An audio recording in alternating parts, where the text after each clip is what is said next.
हाय friends, मैं doctor Ritesh Arya हूँ, geologist, explorer, founder Tethys fossil museum और Guinness world record holder. India Today ने मुझे इनक्रेडिबल वाटरमैन का टाइटल दिया। क्यों? क्योंकि मैंने फ्रीजिंग टेम्परेचर्स में आर्मी के लिए सियाचिन जैसी जगह, कारगिल, द्रास में पानी मुहैया कराया था। ये जर्नी इतनी सरल नहीं थी।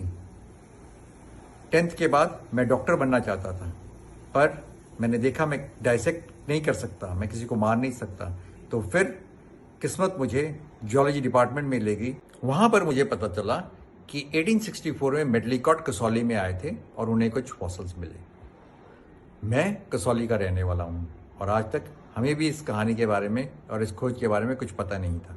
बस फिर क्या था, जब भी मैं कसौली जाता खूब सारे फॉसिल्स ढूंढता, और जब तक मेरी ग्रेजुएशन खत्म हुई मेरे पास लार्जेस्ट कलेक्शन फॉसिल्स की थी, जो मैंने नेशनल और इंटरनेशनल सेमिनार्स में, कॉन्फ्रेंसेस में प्रस्तुत की। ये कलेक्शन मेरी पीएचडी के लिए काफ़ी थी।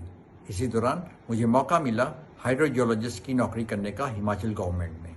वहाँ पर मैंने ट्रेडिशनल मेथड और मॉडर्न टेक्नोलॉजी को यूज़ करते हुए एक हाइड्रोजियोलॉजिकल मॉडल बनाया, जिसमें occurrence and movement of ground water resources पूरे हिमालयस में कैसे करते हैं वो बताया और उसे इंटरनेशनल जियोलॉजिकल कांग्रेस में प्रस्तुत किया। इसी दौरान UK based NGO Water Aid ने मुझे अप्रोच किया कि मुझे 3,800 तिब्बतियों के लिए लद्दाख में पानी मुहैया कराना है। ये वो तिब्बती थे जिन्हें 1959 में जब चाइना ने अटैक किया था, वहाँ से भाग के वो लद्दाख में आके सेटल हो गए थे। 1998 तक मैंने पूरी तिब्बतन कम्युनिटी को पानी मुहैया करा दिया था और आज 25 साल बाद भी वो उसी बोरवेल से पानी पी रहे हैं।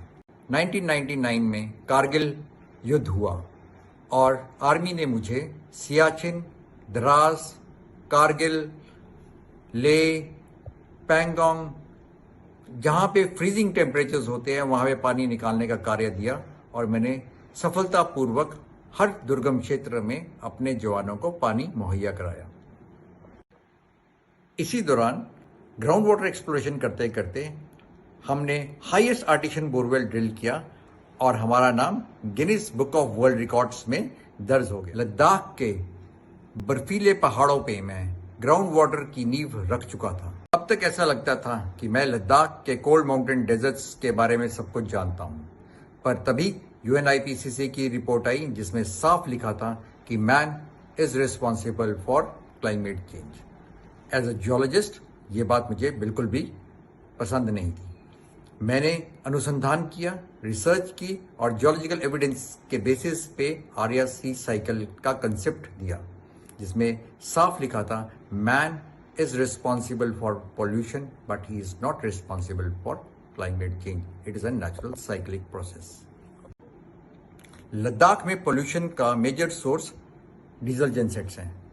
चुमाथांग और पुगा में हॉट स्प्रिंग्स को देखकर मैंने अग्नेयोद्गारा लावा एनर्जी का कंसेप्ट दिया। जियोथर्मल एनर्जी को यूज करके हम हर घर में गर्म पानी और बिजली मुहैया करा सकते हैं। वर्ल्ड फ्यूचर एनर्जी समिट में मैंने इस कंसेप्ट को पेश किया और गार्डियन ने इसे वर्ल्ड की टॉप 10 इनोवेशंस में दर्जा दिया। साइंस को आम आदमी तक पहुंचाने के लिए मैंने टेलीविजन का माध्यम चुना। जहां दूरदर्शन के साइंस सीरियल टर्निंग पॉइंट में मैंने फॉसिल्स के बारे में बताया, वहीं डिस्कवरी चैनल के लेजेंड्स ऑफ रामायण में राम सेतु के बनने के विज्ञान को मैंने आम आदमी तक सरलता से पहुंचाया।